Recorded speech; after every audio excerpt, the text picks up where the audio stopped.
Bonjour à tous. Comme vous avez vu sur la miniature, et oui déjà je pense déjà ça, et oui j'ai fait une escapade en Hauts-de-France et je suis actuellement dans les jardins du Louvre-Lens, à Lens, et donc je vais aller y voir, ça va être peut-être la 11e ou 12e fois que je retourne au Louvre-Lens, et là je vais voir l'exposition consacrée à l'Empire romain, parce qu'actuellement le Louvre a ses salles romaines en rénovation. Et ensuite, donc là je vais faire ça, plus la galerie du temps avec le pavillon de verre. Donc là je reste une bonne matinée. Je vais peut-être même manger au Louvre-Lens. Et puis ensuite je partirai du site pour aller à Boulogne-sur-Mer. Voilà, ça c'est pour la journée d'aujourd'hui. Demain je suis sur Boulogne et puis ensuite je prends la direction tranquillement de la baie de Somme, mais je m'arrête avant. Et j'ai pris ma journée de lundi, ce qui fait que lundi je vais aller au parc du Mercantaire. Allez, je vous laisse parce qu'on va aller bientôt prendre le billet plutôt, pour aller visiter le Louvre-Lens. Et là on est sur une ancienne mine. Bon bah vous savez à quelle distance on est, hein. Voilà, et moi je suis garé sur le parking Jean Jaurès, parce que qui est le parking complètement à l'ouest. Alors parce qu'en ce moment il y a une manifestation sur autour du stade Bollard, tout ça, c'est la marche du Louvre, si je me trompe pas, un truc comme ça. Donc il y a tout le parking de est qui est occupé par la manifestation. Et là on va arriver tranquillement sur le bâtiment du Louvre-Lens. Voilà, dans le jardin du Louvre-Lens, on a une belle mare. Mais le jardin est aussi à visiter, hein. J'aurai pas le temps pour aujourd'hui, peut-être pour la prochaine fois, parce que je vais peut-être revenir cette année encore pour aller voir l'autre prochaine exposition temporaire consacrée aux hiéroglyphes. Voilà, donc là on a la galerie pour les expositions temporaires. Là c'est normalement le théâtre. En face on a l'accueil de l'entrée. Voilà, et on a la galerie du temps qui est là-bas, avec le pavillon de verre au fond.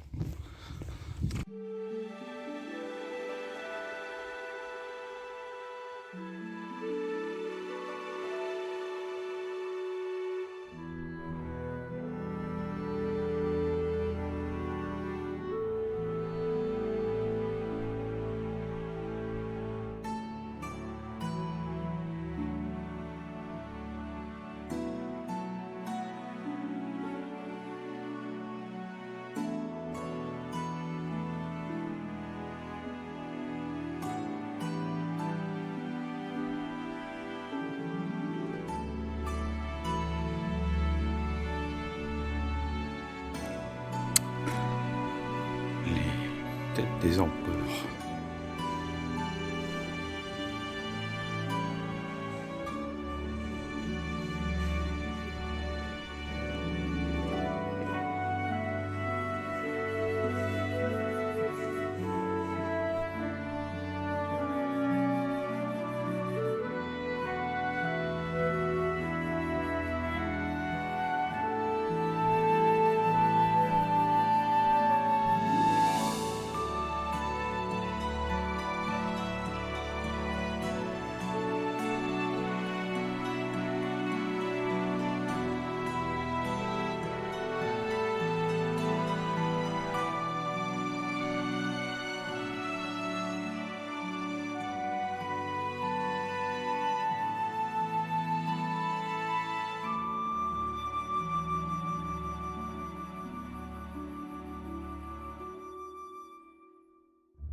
Voilà, je suis dans le hall d'accueil, donc je viens de finir l'exposition consacrée plutôt Rome, Cité et l'Empire. En fait, c'est l'idéal, c'est plutôt la civilisation romaine. Qu'est-ce que c'est que la civilisation romaine? C'était très bien.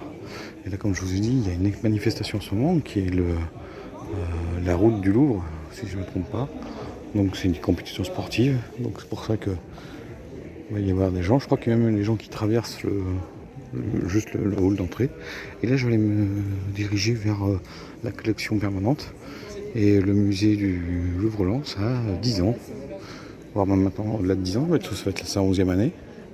Voilà, et maintenant on va aller vers les collections permanentes.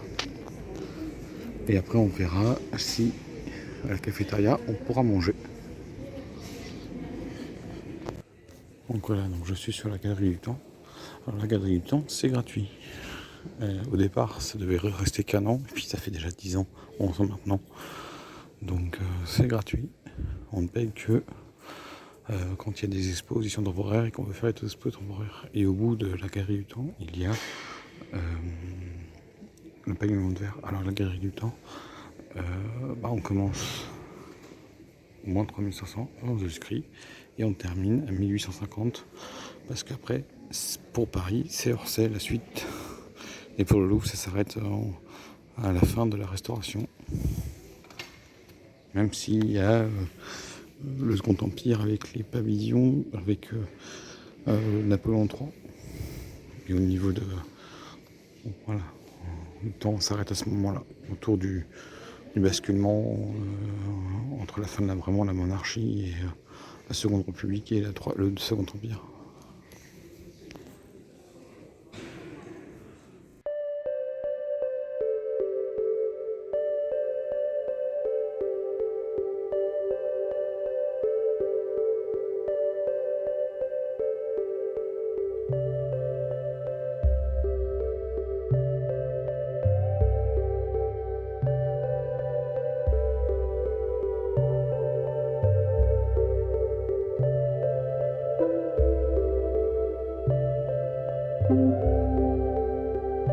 Donc je quitte la galerie du Temps pour aller voir le pavillon de verre qui n'est pas tout le temps ouvert, qui est ouvert quand il y a une exposition temporaire. Et là, on est sur les scribes.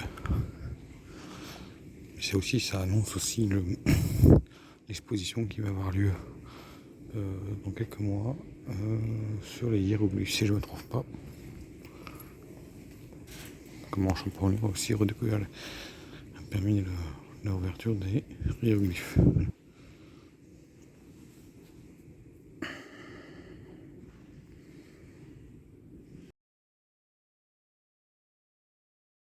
Donc avant d'aller voir le scribe assis, regardez, on est juste à l'extrémité du musée du Louvre, donc au-dessus des anciennes mines.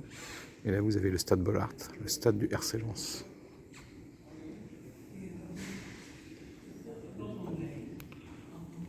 Et maintenant je vais aller voir le scribe assis.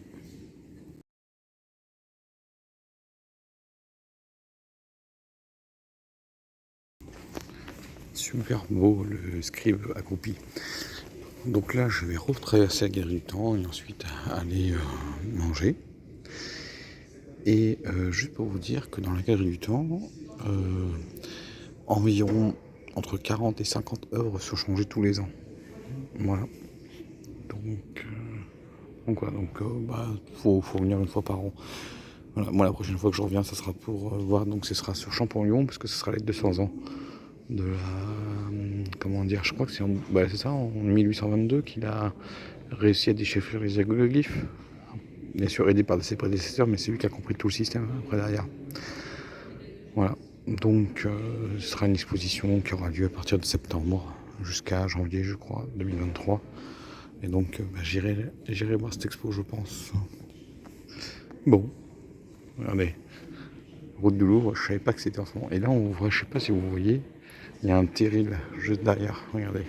Hop, allez, hop, 2 terrils. Allez, je vous laisse ici par rapport au Louvre-Lens. Et moi, on se retrouve tout à l'heure pour Boulogne-sur-Mer. Je ne sais pas si vous avez pu voir la taille des poissons dans le plan d'eau.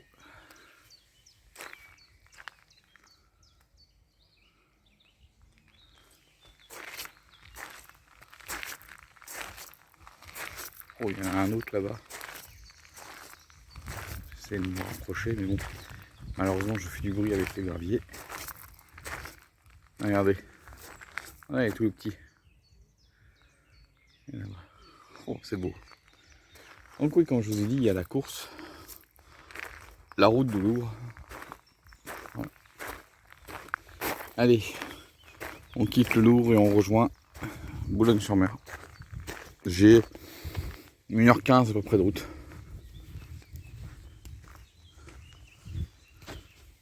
Regardez. Regardez à moi la taille de ces poissons. Et donc le Louvre c'est 2012. Donc on est vraiment sur les 10 ans du Louvre-Lens. Ouverture.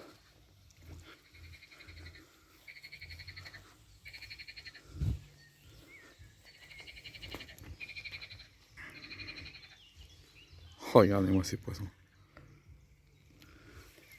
Et à côté ah, je cherche mes mots. À côté du parking, il y a la réserve du Louvre. Là où une grande partie maintenant des œuvres d'art ont quitté Paris pour être à ce niveau-là. Regardez, on voit encore la taille des poissons. Là j'ai un goéland à côté de moi. Regardez la taille des poissons. Regardez-moi ça. Ah. Et dire qu'on est dans une ancienne mine. Hein. C'est le carreau numéro 9 si je me trompe pas. Bon allez, tout à l'heure. Et me voilà bien arrivé à Boulogne-sur-Mer. Là c'est la basilique Notre-Dame. Et je vais profiter de cet après-midi pour visiter la vieille ville que j'ai jamais visitée. Je suis déjà venu à Boulogne pour aller voir ce qu'on va voir demain. Mais jamais visité la vieille ville.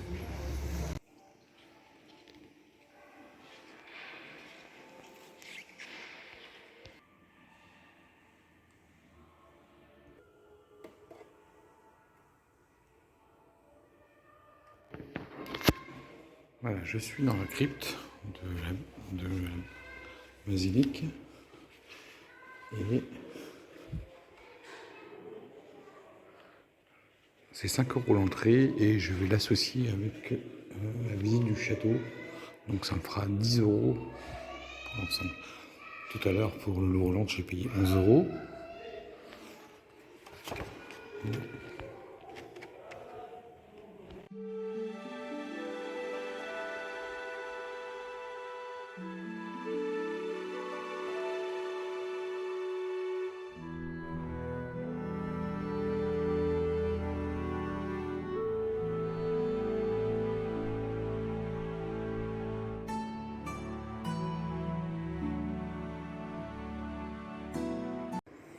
Honnêtement, je sais pas quoi prendre en photo, les objets ou les fresques. C'est vraiment magnifique. On a même le plafond. Donc si vous êtes à Boulogne-sur-Mer, honnêtement, allez voir la basilique Notre-Dame et la crypte. Super bon. J'irai voir le château juste après.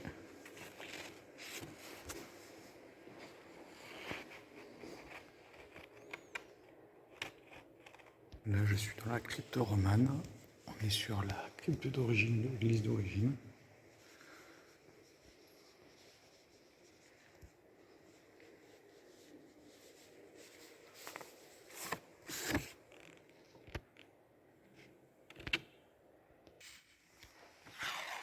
Voilà, là, je suis sous le dôme.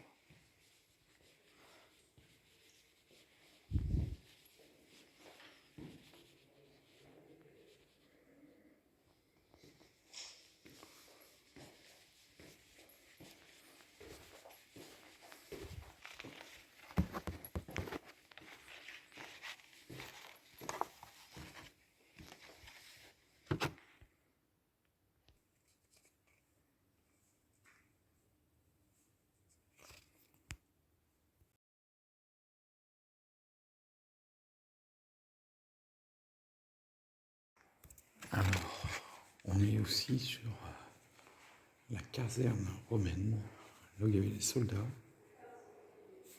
à l'époque de l'Empire romain. Et là, on est aussi dans les fondations de cette caserne. Elle est par terre. Bon, là j'ai fini la crypte quasiment, et maintenant je vais aller voir le château et son musée.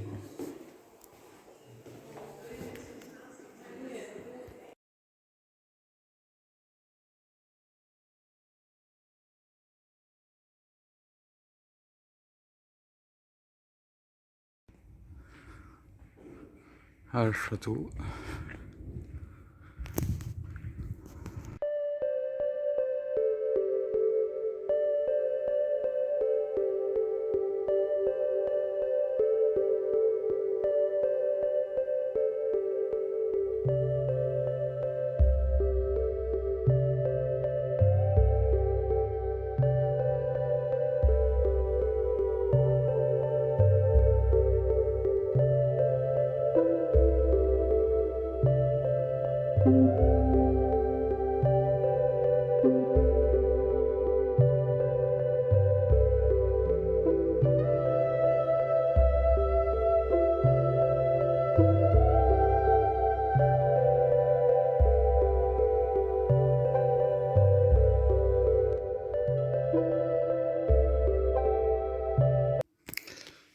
Et on termine la visite du château par les souterrains.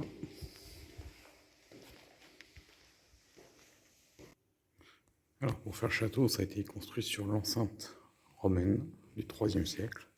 Et vous voyez, on a des pièces monumentales d'anciens bâtiments qui ont été remployés par les Gallo-Romains pour faire la fortification. Encore des blocs qui ont été réutilisés. Et là on continue avec une frise par rapport à Hercule et ses exploits. Et là un citoyen romain qui a eu un mausolée. Donc franchement ils avaient réutilisé tout ce qui n'était plus utilisé dans la commune. Et là je pense que je suis plus trop loin de la sortie. Voilà, avant de quitter la sortie, de prendre la sortie, à continuer dans ce repas. Regardez. Et là normalement on retrouve le souterrain, le début du chemin qu'on a fait, mais là je vais faire demi-tour pour prendre la sortie. Voilà, on a commencé de l'autre côté.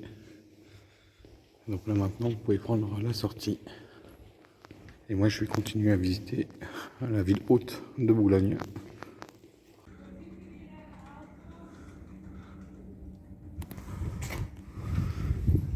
Voilà, et là ça donne directement vers la ville. Et moi tout à l'heure j'avais pris l'autre entrée.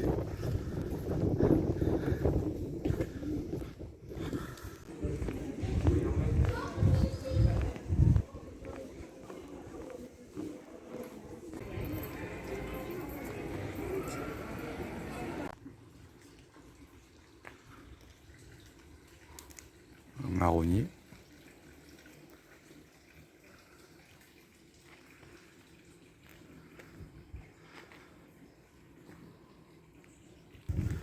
Donc voilà, je suis en bas de la ville basse, plus haute plutôt, parce que ville basse c'est juste après. Vous voyez, c'est nouveau. Hop, on va passer au-dessus de la chaîne.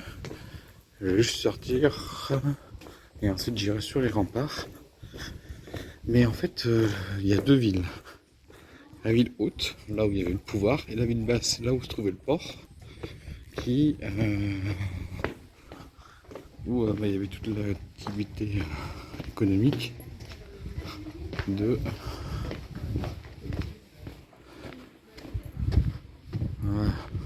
hop. Bon, on verra une meilleure vue en haut des remparts.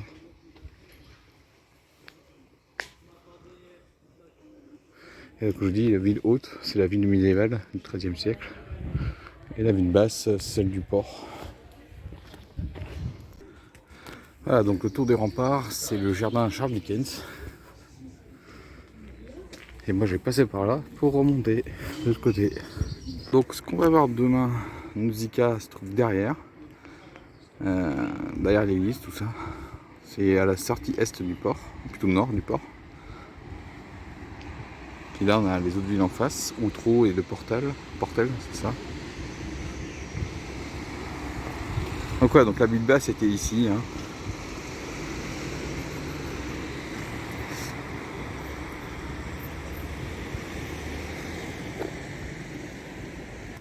Mais on se croirait en Égypte. Et oui, parce que l'un des plus importants égyptologues du 19e siècle, Auguste Mariette, est boulonnais. Et c'est le fondateur de ce qu'on appelle le musée du Caire. Plutôt d'abord le ministère des Antiquités égyptiennes, et puis le fondateur du musée du Caire. Et là vous voyez, c'est un bateau, reconstruction d'un bateau funéraire. Et donc Auguste Mariette est mort au Caire et il est enterré le jour du mariage, hein, on est samedi. Hein. Là, les palmiers. Et voilà. Il est mort au Caire et il est enterré au Caire. Je crois qu'il est enterré à côté du... Je sais plus où est-ce qu'il est enterré au Caire. Mais je crois qu'il est à côté du musée du Caire. Ou juste dans un autre endroit. Je ne sais plus. Mais voilà. En fait, Auguste Mariette, on peut dire que c'est l'égyptologie moderne. Voilà, regardez, il y a un petit obélisque derrière. Et là, il y a une reproduction de la pyramide de Saqqara.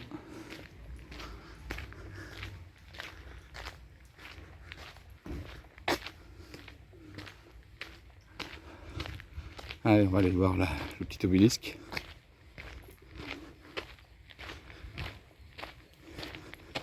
Alors, je ne me rappelle jamais, mais alors jamais, du nom de ce fameux petit cône en or qui est en haut. Allez, la production de la pyramide de Saqqara.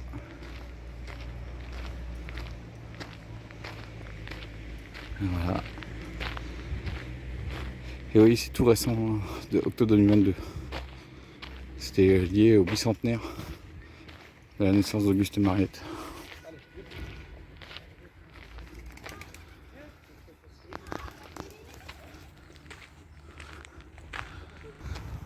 Allez, je vous fais la gratitude de tous les hiéroglyphes qui sont sur cet obélisque.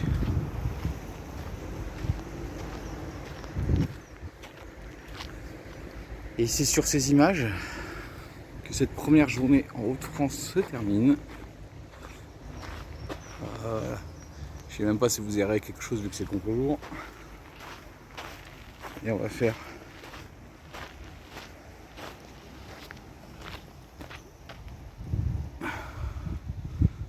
cette journée qui a commencé au volant, c'est qui se termine. Un beau sur mer se termine. Moi je vous dis à demain pour moi, mais dans quelques jours pour vous. Ciao et à la prochaine.